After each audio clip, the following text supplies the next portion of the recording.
Good day, beautiful, bountiful, beloved, immortal beings, and good-looking people. Remember, you're good-looking because you're always looking for and finding the good. That's the definition of a good-looking person. Looking for, finding the good in life, and you found good in abundance because you consciously tuned into I own Las Vegas. And that's great because when you do that, it ends up that you become the best you possible. That's why you tune in, because you care in the whole world most about you. And therefore, that's why you're here, because we talk about the three fundamentals of life. Life has purpose. Number two, go mad. You lead a purpose-driven life. Go mad. You make a difference. You're going to learn about making a difference today. It's so wonderful. And uncovering the power and the secrets of everyday terms, like love. Love stands for living a vibrant energy. And that's the essence of what I Own Las Vegas is all about. I am privileged to say that I live in a place called Henderson, Nevada, right literally away from the strip. And when people hear about Las Vegas, their eyes open up, they lean in, they open their ears, say, tell me more. So I'm going to tell you about Las Vegas, not just sex and gambling, which is pretty cool, by the way. It's the entertainment capital of the world. It's the excitement capital of the world. It's the place where energy is flowing and produces amazing people like P. Moss, which you're going to be in just a moment. So before we bring on P. Moss, I just want to tell everybody a wonderful data point about this amazing place. If you take the entire population of New York City and everybody who lives around it, the entire population of Chicago and everybody lives around it, the entire population of Los Angeles and everybody lives around it, and you add in the entire population of Florida, it doesn't equal the number of people that come to Las Vegas in a year. 41 plus million people come here. Why? Because it's electric, baby. And you're about to meet one of the most electrifying people that you'll ever have the pleasure of interacting with. And his name is P. Moss. So please welcome wonderful P. Moss. Please say hello to 529,811 people around the world. Hey, everybody. How you doing? Well, they're all waving back and all right. That's Moss, good. Doing so well. And part of the reasons that I'm really humbled and honored that he's here today is because he is just a wonderful being who exudes interesting stuff. So we're going to talk. He's been called, by the way, the Bard of underground Vegas. Now, if that doesn't intrigue you, nothing else will. It's great. If I start telling you all the things that he's accomplished, take the rest of the show. I'm going to give you 3 data points only.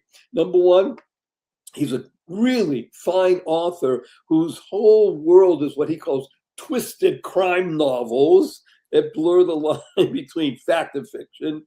And he is a film enthusiast, which I assume is true, and a film noir, by the way, and you're going to learn what that means. And he also owns bars in Las Vegas and New York City. I mean, talk about the real essence of people, watering holes for the local populace.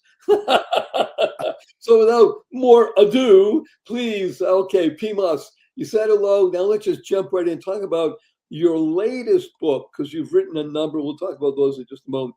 Your latest book has an intriguing title. I'm going to say it, and then you're going to wax eloquent. You ready? I'm ready.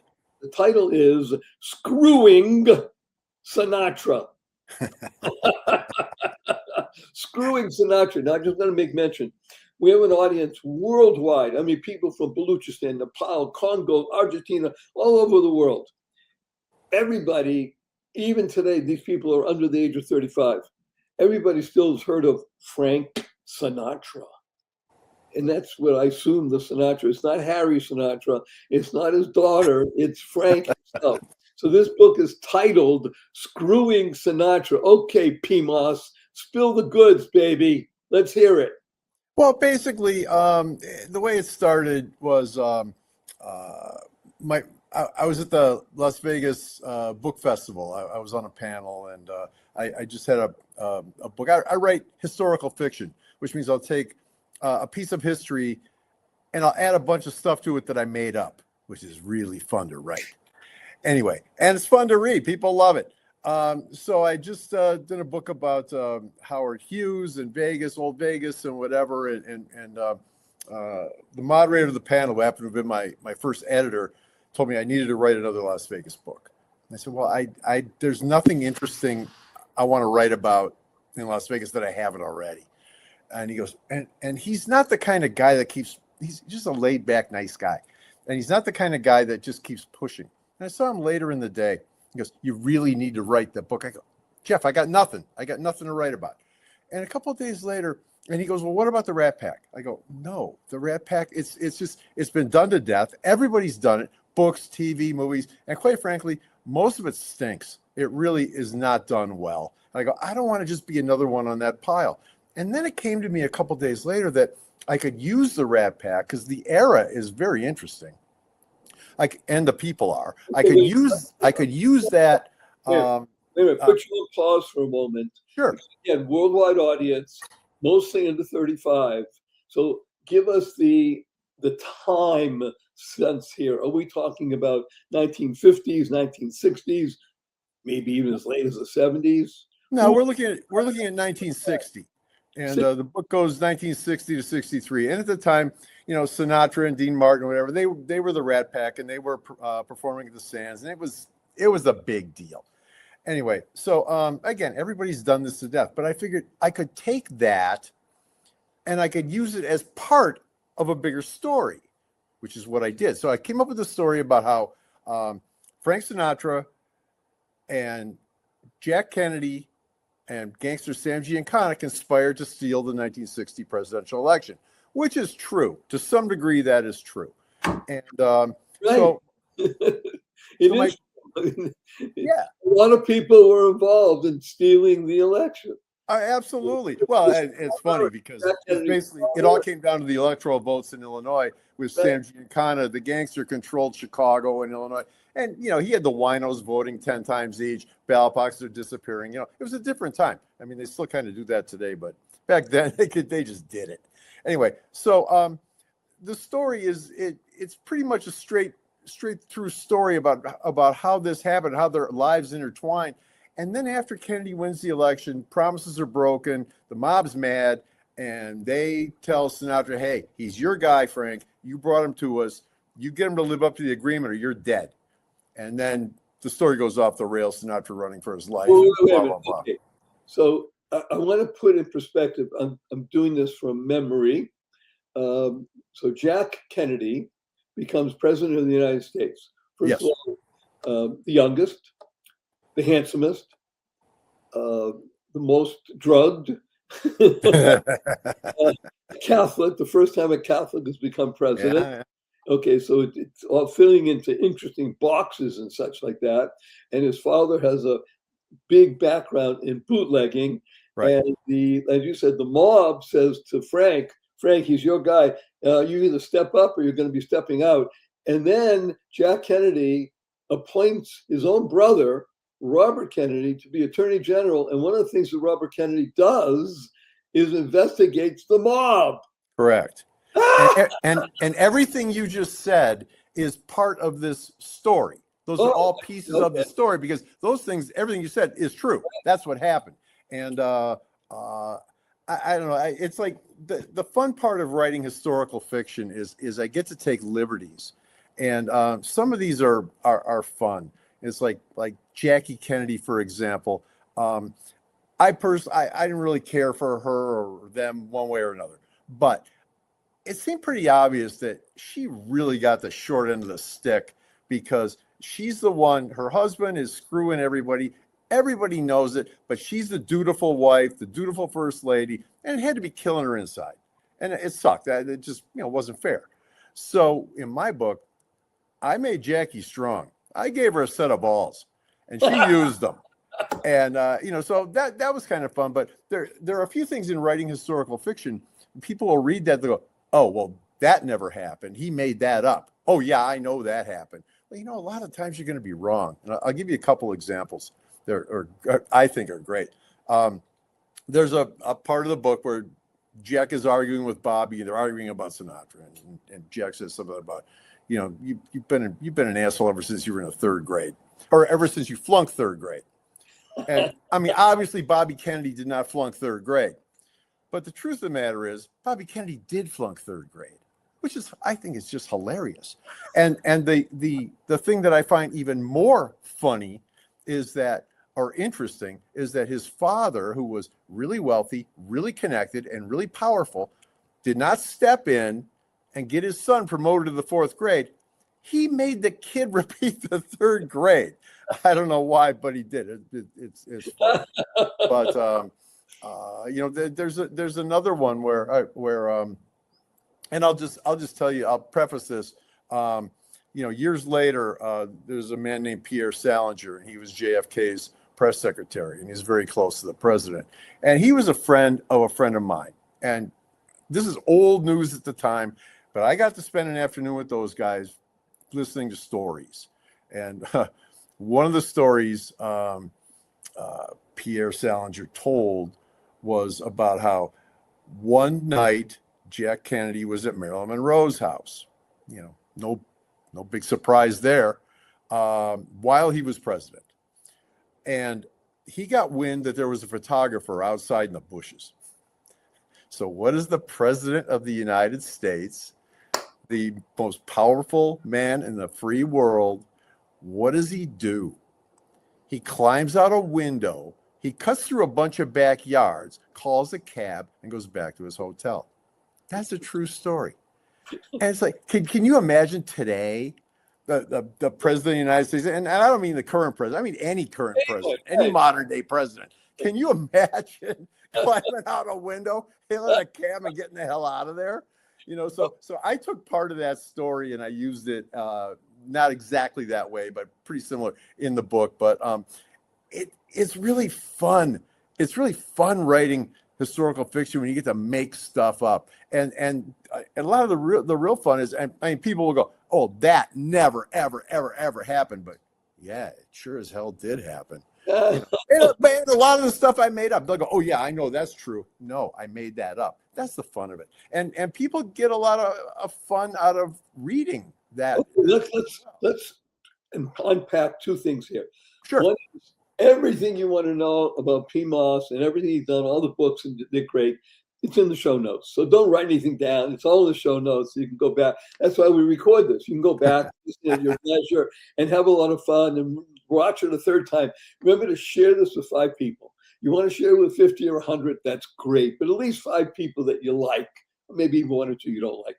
And that way we get 2.5 million people around the world. So it's important to do that. Share this. Look at the show notes and understand that what you're doing here is that the greatest words I think that I've heard so far from you, P, and I really love all of them, except these stand out. Fun reading. It's fun to read. When people can begin to associate reading, fun, interesting, I want to invest my time into doing that. Now you can potentially have a literate group of people. Imagine that. Yeah, well, I do. Well, actually, I should write a book about that. And then when people are literate, there's at least an odds-even chance that they'll be more informed and capable of forming real decisions. Now, on that note, we have people that love our show. We wouldn't have them on if we didn't think they're worth your time and attention. So we vet them. Well, don't go away. There's more P. Moss. It's just getting started. On the other side of this break, be right back. Hey, quick pause. If something you just heard made you stop and think, don't let that moment pass. Because that shift, that awareness, is the doorway to real joy. Barry Shore has put together a free ebook with simple, powerful strategies to help you live in joy every day. Go to barryshore.com and download your free copy now, because one small shift can change everything.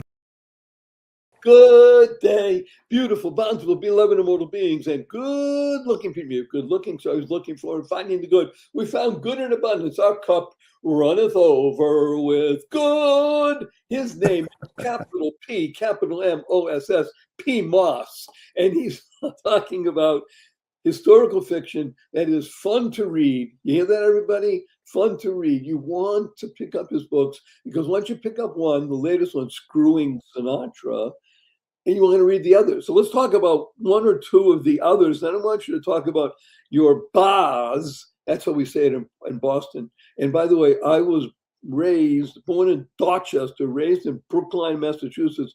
Brookline is the birthplace of John Fitzgerald Kennedy, and he lived around the corner. Okay, and nice data point. You could put me in one of the books. Okay, well, that's another story. Seems like I write a book just about you. You could do that. There's a lot of stuff in there people would love to read. So then they'd have to make things up about you too. If you did, you say, wow, no, he did more than that. So let's talk about one or two other books that you really get you and you want to tell people about. Okay. My books are all set in Las Vegas. So I took a departure several years ago and I wrote a book. Again, it was actually my first foray into historical fiction. I wrote a book set in New York, set in 1977 in New York, and it's called The Houdini Killer. And it's about this young girl. She came from New Jersey to Manhattan. She's going to be a writer and blah, blah, blah. And, it's like, she's in the big city and whatever. And it was also the time, it was the summer of Son of Sam. So he's getting all the headlines. And so long story short, she's a sweet girl, but she's curious. She's a writer. She's curious. And she's walking home one night and she got attacked. A guy tried to rape her at gunpoint, and she was able to somehow, very luckily, get away. She knocked his gun away. Anyway, she ended up shooting him with his own gun. And she ran away and she got home and she had adrenaline just shooting through her. And she didn't understand. Was she guilty that she killed somebody? Was she thrilled that she protected herself? She didn't get it. And a few days later, she did, because she had done a good thing. She kept him from being able to do that to somebody else. And so, again, Son of Sam is getting headlines, and she ends up becoming a vigilante. She ended up being a vigilante killer. She would go and she would kill bad guys. This is too much. The girl from New Jersey becomes the girly girl, like Mr. Bronson. Oh yeah, absolutely. And they could never catch her because they weren't looking for a girl. They were looking for Son of Sam. They were looking for somebody like that. And first they thought, and first Sam was getting credit for her first couple murders, and that really pissed her off. And so, and then she became folk hero. There were Houdini killer bumper stickers and murals and whatever, and then she ends up falling in love with a cop. Now, not just any cop. She falls in love with the cop who is the head of the task force assigned to catch her. Anyway, and the story goes on from there. Oh, come on. This is too much fun. Okay, that's a great book. Let's go with another one that's in your, even if it's not historical fiction. Tell us something that really moves you in just a minute, and then I want to go into your dives, baby. That's what we call bars, dives. Well, I wrote a book called Dead Ringer, which is set in 1967 in Las Vegas, and it's or 66 rather, and it was about when Howard Hughes bought the Desert Inn and started buying hotels. When he lost his mind and moved into the penthouse of the Desert Inn. Everybody knows the story. Well, I took a whole lot of liberties with that, and just to be a spoiler here, it wasn't a real Howard Hughes. They killed the real Howard Hughes and put a fake in there, and so that they can still control things from behind the scenes. Okay, the Manchurian Candidate. So I want everybody, again, we have an under 35, 85% of people. Sure. You're going to look up Howard Hughes because they don't know. I mean, this is a man who was one of the wealthiest people in the world who couldn't even function as a human being because he was so afraid of germs. And he was a lunatic, but he's an interesting cat, I'll tell you that. He designed one of the most interesting, the airplanes that never flew, the Spruce Goose, sure. And just all kinds of, but he was very successful at everything he had done prior to that. And again, one of the richest people in the world. And he became mad. Yeah. Not a make a difference guy. So I have two things for you, Moss. I want to go and I want to hear about owning and frequenting bars, as we call it, Las Vegas and in New York. I want to tell you, I created an acronym for your name. May I share it with you? Sure. Remember, now his name is capital P and then capital MOSS. PMOS. PMOS stands for Promoting Mystery Opens Seamless Success. Oh, very good. Thank you. Pretty good, huh? And that's Yeah. very good. Okay, I'm the king of acronyms. People know that's one of the reasons in here. So let's talk about your dives, baby. Why did you even think of getting into the bar business?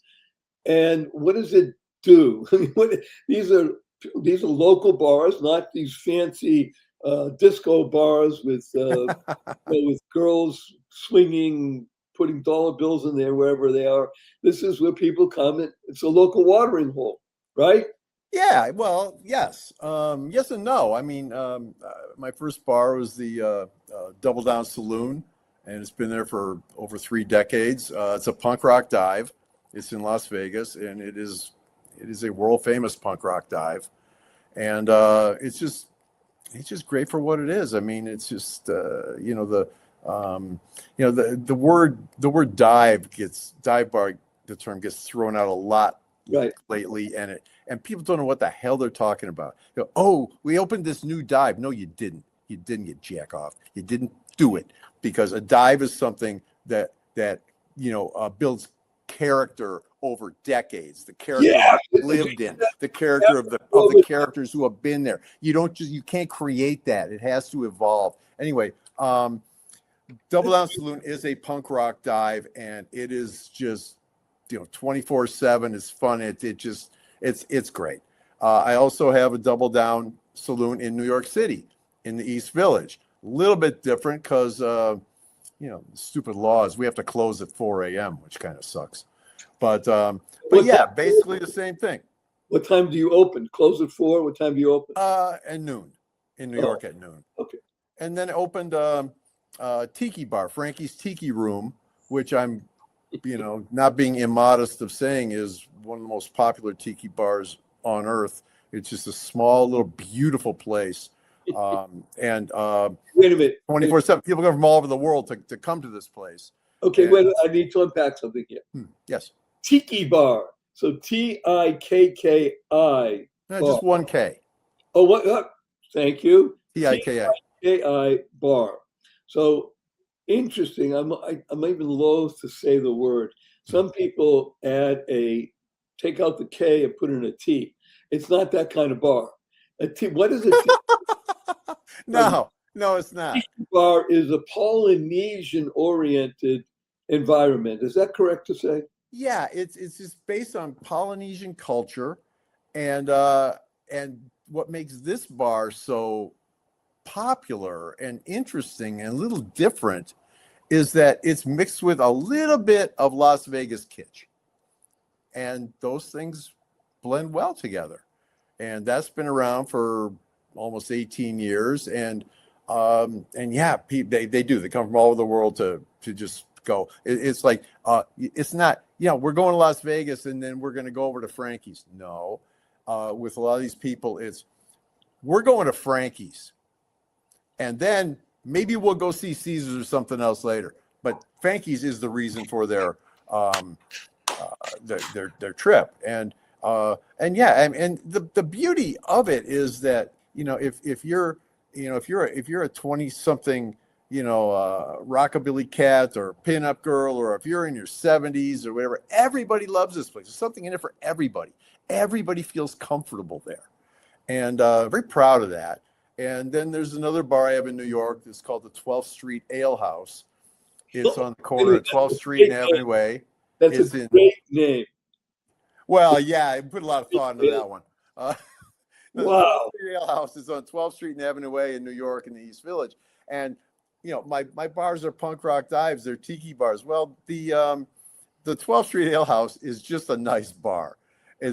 I like to call it the nicest corner bar in New York. It's just really nice, And again, it's comfortable. It's not trying to be anything. It's just people from, again, all ages and demographics go in there and they feel comfortable. And that's what a bar should be. I mean, a bar should be where you go and feel comfortable. You know, the atmosphere, the ambiance of it. If that's something that you like, hey, that's great. That's a great draw. But just if you can feel comfortable in a place, why the hell would you go anywhere else? Oh, this is just so life affirming, P. Moss. Well, let me ask you, on the ale house, Yeah. is it I hope it's a long, really dark wood bar. And is it a standing bar, or is it with there are seats at the bar? No, there are seats. We're civilized. Okay. I've never been a fan of the stand-up bars. All right. Okay, fine. That's how I grew up with standing bars. Sure, I understand. That's the problem with English pubs. Most of them don't have bar stools. I go, what the hell? Yeah, and these guys stay there all goddamn day drinking. How do you do that? You know, I don't know.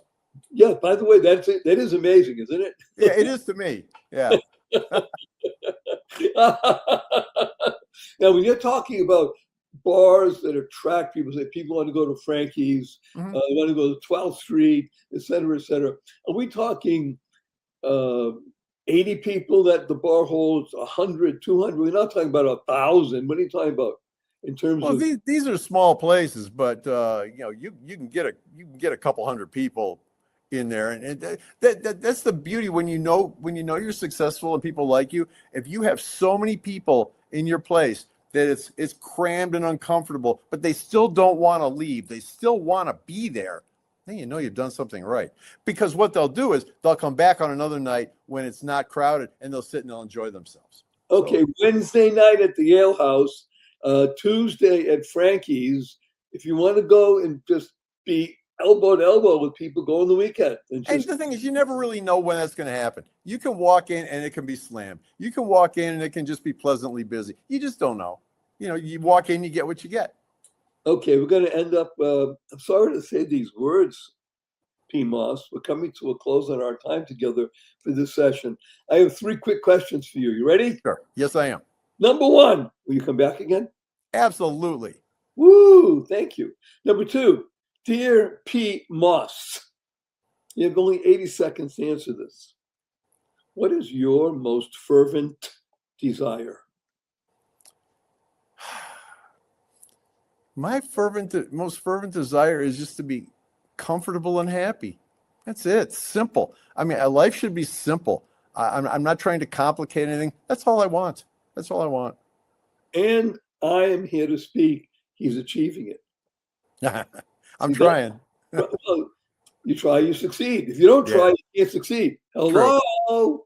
He succeeds. By the way, those people who are watching, he is a character out of his books. And if you're listening, I'm telling you, you need to see a picture. That is beautiful. I mean, it's really beautiful. Number 3, P. Moss, may I give you a hug in front of 531,711 people around the world? You absolutely can. Okay, here we go. Hug stands for heartfelt, unlimited giving. On the count of 3. 1, 2, 3.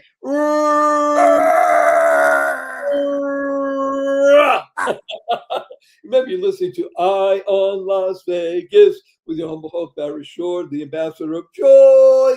Notice I didn't say the ambassador of joy. The ambassador of joy with amazing P. Moss. And as much as we love him, this show's not about him. As much as we love Barry, this show's not about Barry. This show's about you. Y-O-U. You becoming the best you. And when you're the best you, you make the world a better place. Build more bridges of harmony. You create more joy, happiness, peace, and love. Fun reading. Wow, words of wisdom. Thank you, P. Moss. And we're going to give a blessing from P. Moss and Barry. Go forth. Live exuberantly. Spread the seeds of joy, happiness, peace, and love. Go mad. Go make a difference. P. Moss, don't go away.